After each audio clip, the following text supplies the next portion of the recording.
kasih. Ya betul. Encik Rashid bin Sulaiman. Ya saya. Okey, baik. Encik Rashid sebelum ni pernah datang ke kaunseling? Oh, ni pertama kali saya. Pertama kali. Okey, baik. Selesa ya.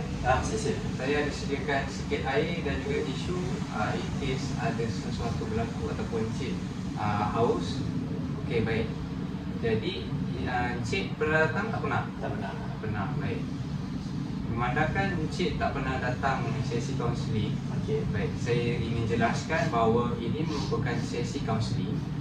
Saya selaku kaunselor dan encik Rashid selaku klien saya pada hari ini. Okey. Baik, agenda kita pada hari ini kita akan membincangkan apa sahaja permasalahan yang berlaku yang encik Rashid ingin suarakan, dan saya akan membimbing dan membantu encik Rashid mencapai matlamat untuk menyelesaikan atau sekurang-kurangnya mengurangkan dan menyelesaikan masalah tersebut. Baik. Okey, baik. Encik Rashid tahu tentang akta kerahsiaan? Oh, saya tak tahu. Oh, tidak tahu? Tak tahu. Okey, baik. Dalam sesi kaunseling ni kita ada akta kerahsiaan, yang mana Encik Rashid tertakluk pada akta kerahsiaan ini, termasuk saya. Okey. Kerahsiaan Encik Rashid boleh terbuka sekiranya Encik Rashid berniat untuk mencederakan diri sendiri, Okey, baik. mencederakan orang lain, ataupun yang terakhir ada perintah mahkamah. Okey. Okey, baik. Encik Rashid, sebelum kita mula, saya ingin bagi dulu consent form supaya Encik Rashid dan saya tertakluk pada akta. Kita bersetuju dengan sesi kaunseling pada hari ini. Okey. Baik, saya sedia. Okey. Okey, baik. Terima kasih. Baik. Encik Rashid dah makan? Alhamdulillah dah. Alhamdulillah dah makan ya sebelum datang. Ya. Baik. Saya pun dah makan juga, jadi insyaAllah sesi hari ini mungkin akan berjalan lancar.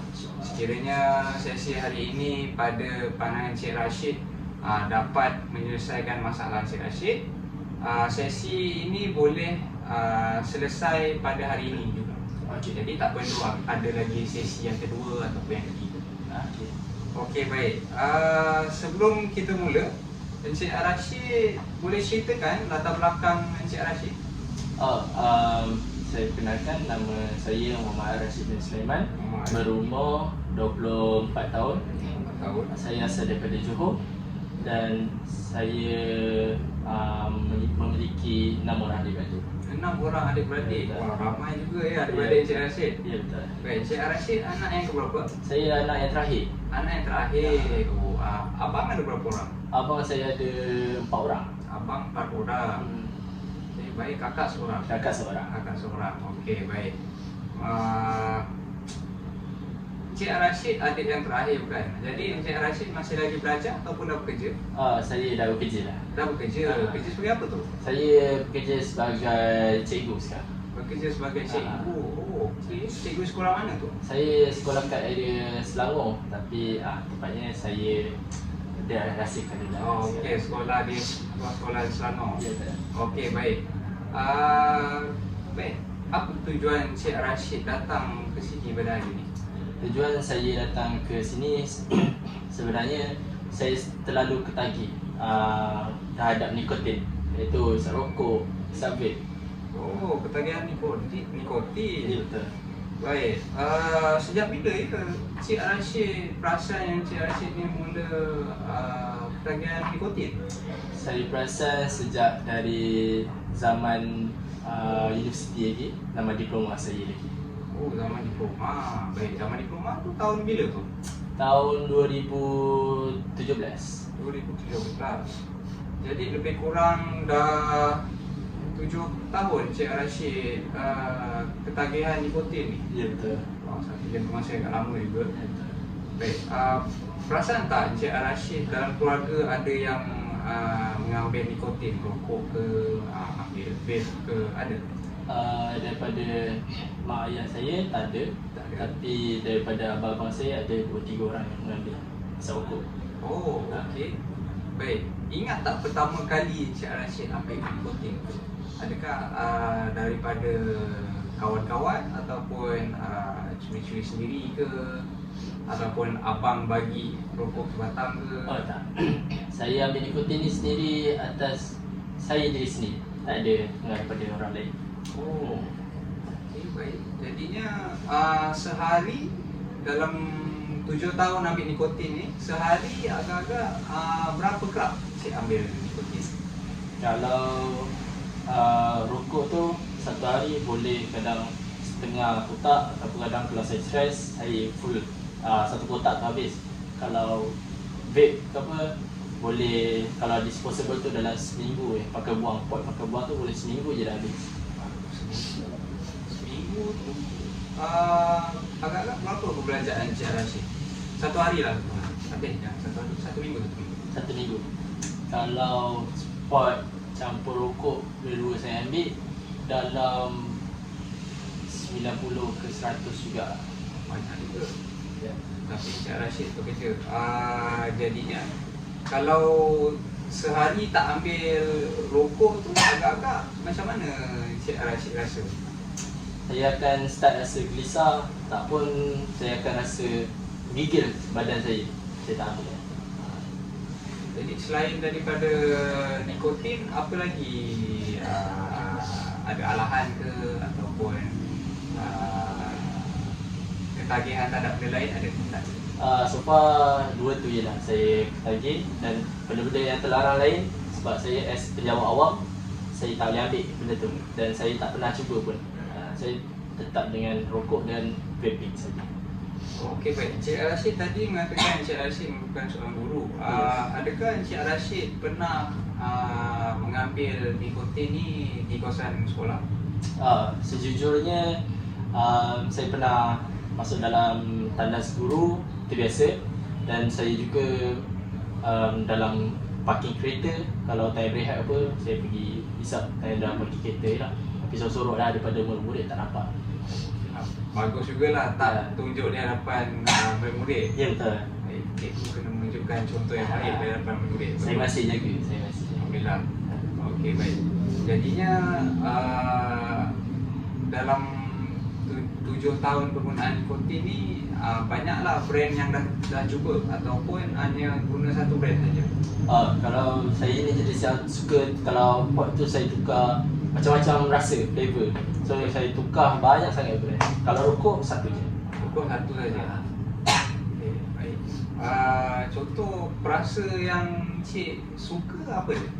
Saya lebih kepada suka yang manis-manis, buah-buah lah senang kata. Senang kata kalau buah-buah tu manis macam mango ke strawberry, itu memang saya ambil lah. Sebab kita dah ambil rokok yang pahit kan. So kita nak cuci mulut kita dengan benda manis pula. So pot pula lah saya buat cuci. Okey, baik. Jadinya dalam 7 tahun penggunaan nikotin ni, antara rokok ataupun pot yang mana yang lebih kerap Encik ambil? Kalau dulu zaman saya diploma, saya kerap rokok. Tapi semenjak pot pakai buang ni diperkenalkan, sebab dia mudah, lepas habis saya buang ya. So saya banyak kerap pot dah lepas tu. Baik. Abang-abang pula macam mana? Adakah sama pengambilan nikotin macam Encik Rashid ataupun mereka lebih banyak ataupun mereka lebih kurang? Kalau abang saya tak sure, tapi saya banyak kalau depan saya diorang lebih kepada merokok lah. Mereka lebih kepada merokok. Oh, mereka lebih kepada merokok. Encik Rashid lah sekarang lebih banyak pada vaping. Ya betul, ni patut ni sebab ni. Oh, okay. Ada berkaitan dengan masalah kesihatan juga. Ya betul ya. Okey, pernah jumpa dengan doktor ke sebelum ni untuk cek paru-paru ke kesihatan Encik Rashid? Yang ni saya tak berani sebab saya tahu mesti akan ada masalah dan saya takut benda sebabkan benda ni akan jejaskan saya punya career dah. Oh, tapi seloknya pergi sekali untuk cek kesihatan. Kita pun sebagai guru perlu cek kesihatan juga. Ya betul. Selanjutnya, selain vaping yang banyak perisa, merokok satu jenis saja. Merokok satu jenis saja. Okey, baik.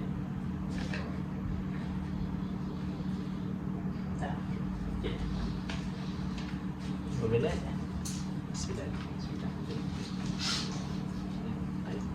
Boleh tak?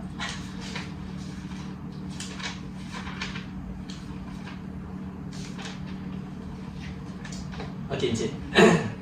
daripada yang saya dengar daripada masalah Encik tadi, Encik terlalu ketagih dengan pengambilan nikotin, betul? Ya, betul. Okey. So bagi Encik sendiri, selepas Encik menghadiri sesi konseling kita pada hari ini, apa matlamat Encik sebenarnya? Matlamat saya, sejujurnya matlamat saya adalah untuk berhentilah mengambil nikotin ni.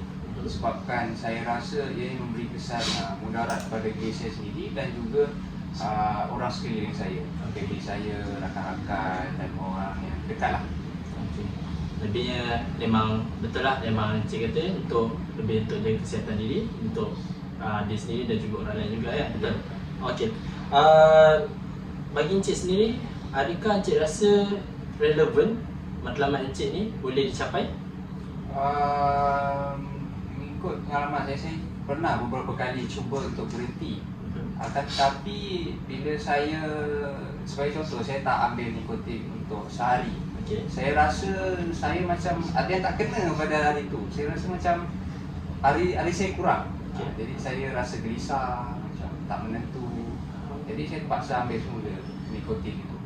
So daripada apa yang saya dengar ni, Encik sukar untuk berhenti untuk mengambil nikotin atas sebab tertentu seperti gelisah dan juga akan rasa menggigil juga badan, betul? Nampaknya macam tu lah. Okey, tak apa, kami faham, saya faham. Untuk dari segi kesihatan Encik rasa kalau Encik berhenti, apa akan jadi pada Encik?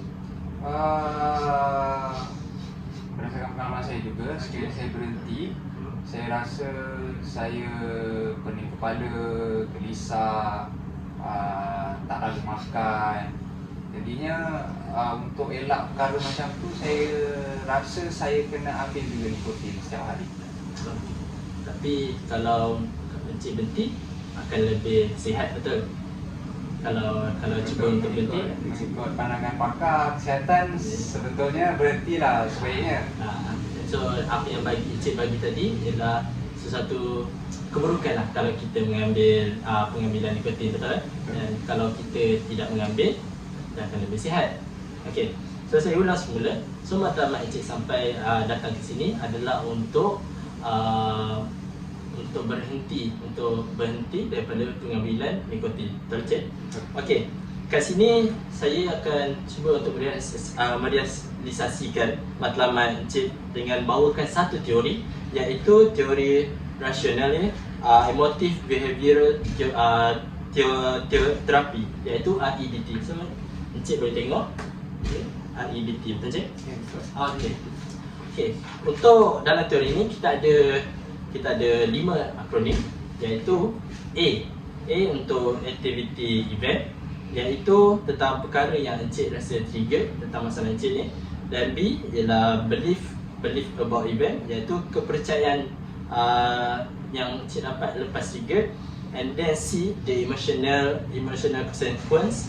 And the D, disposition to challenge irrelation belief, iaitu tentang confront Encik. And then E, effective new belief replace the irrational ones. Tak apa, Encik tak perlu faham itu. Saya akan terangkan macam mana proses itu berlaku. Okey. Okey, saya nak tanya Encik, agak-agak daripada Encik sendiri, apakah yang akan trigger Encik kalau Encik berhenti merokok, berhenti mengambil pengambilan nikotin? Saya rasa yang akan trigger saya sekiranya saya berhenti mengambil nikotin adalah kesan buruk ya? Ya, betul. Kesan buruk, pening kepala lah, loya-loya. Oh, loya-loya. Ya, betul. Okey, itu saja Encik. Batuk-batuk tidak. Mungkin tak ada selera makan. Okey. Mungkin itu saja kot. Itu saja. Okey, seperti yang Encik maklum, Encik ada loya-loya, batuk, tak ada selera makan. So Encik setuju tak kalau saya kata perkara ini boleh trigger Encik untuk pada badan Encik? Betul. Betul lah?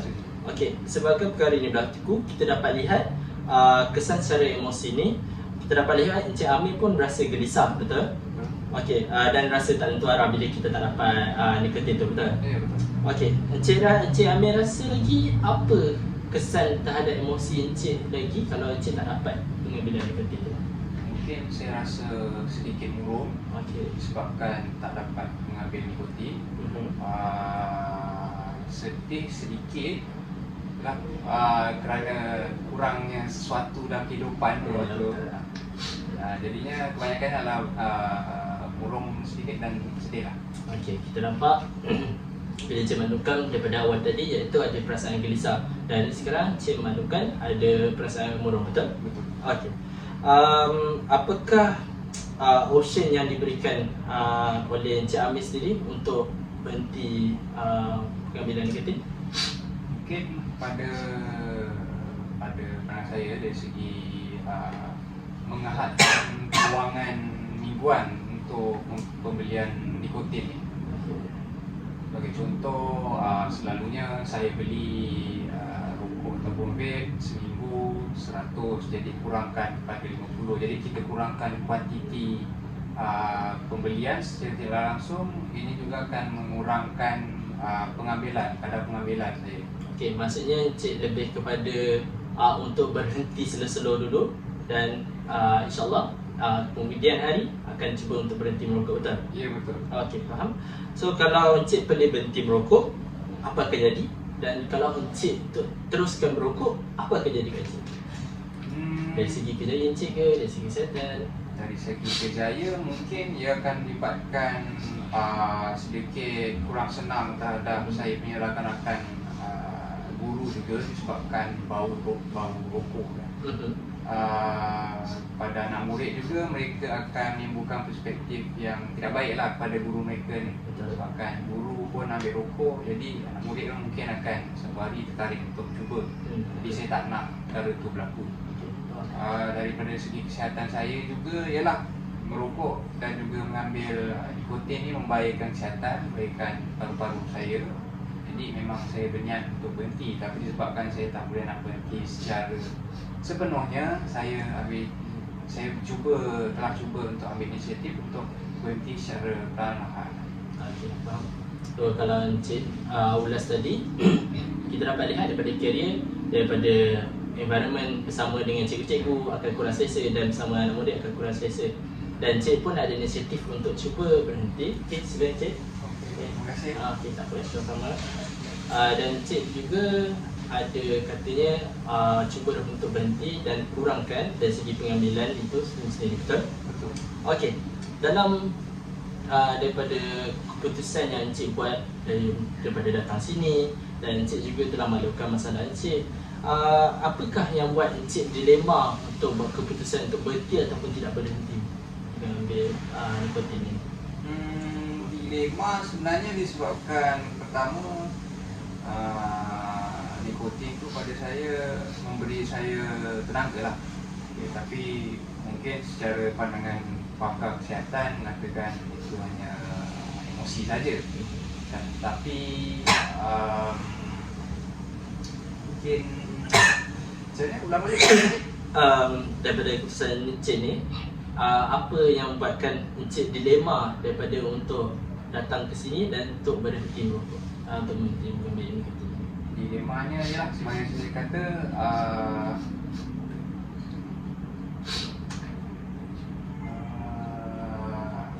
mungkin kurang tenaga satu sekiranya berhenti, dan juga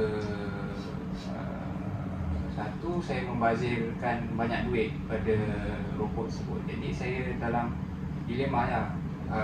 Bila membazir duit mesti saya nak jimat, tapi dalam masa yang lain kalau saya kurangkan, saya mungkin akan tak aktif pada hari tersebut. Okey, kalau daripada yang Encik kata, Encik pun ada dilema dari segi bila berhenti, ada masalah duit apa semua tu, akan guna duit apa kalau kita tidak berhenti. Tapi bila kita cuba untuk berhenti, kita ada masalah dari segi untuk rasa ketagih tu, kita nak melawan perasaan ketagih tu, kita akan rasa gelisah dan juga kita akan lesu juga badannya, betul? Betul. Okey, kalau Encik berhenti daripada pengambilan nikotin ini dan mengamalkan gaya hidup sihat ni, Encik rasa Encik menyesal tak? Semestinya semestinya dia atau tidak menyesal kalau berhenti pada mengambil nikotin? Kalau ikut kalau sekarang mungkin menyesal lah sebabkan saya rasa tak keperluan dan sebagainya, tapi daripada macam saya tentang kesihatan, saya tidak menyesal lah sebabkan ianya meningkatkan lagi kesihatan saya. Saya membuang pengambilan nikotin itu daripada kehidupan seharian saya. Okey, daripada yang Cik kata, Cik maklumkan Cik ada dua pilihan, iaitu perasaan yang menyesal dan juga tidak menyesal dari segi kesihatan dan juga orang lain, betul? Okey. Encik ada mendapat pandangan daripada orang luar tentang masalah yang Encik hadapi ni? Saya pernah mendapat pandangan daripada doktor yang datang memberikan ceramah di sekolah saya. Saya ada tanya ada datang. Ya. Okay. Jadi beliau pun nasihatkan saya untuk cuba berhenti. Dan saya telah cuba tapi masih lagi gagal. Jadi itulah saya masih lagi belum menjumpai cara yang sesuai untuk berhenti secara sepenuhnya. Okey. Bila pakar ceramah tu datang dan beri ceramah tentang masalah merokok apa semua tu, Encik rasa ada rasa keinsafan sikit tak? Semestinya mesti ada rasa keinsafan sebabkan ceramah tu diberi oleh pakar perubatan, jadinya mereka lebih pakar tentang kesihatan.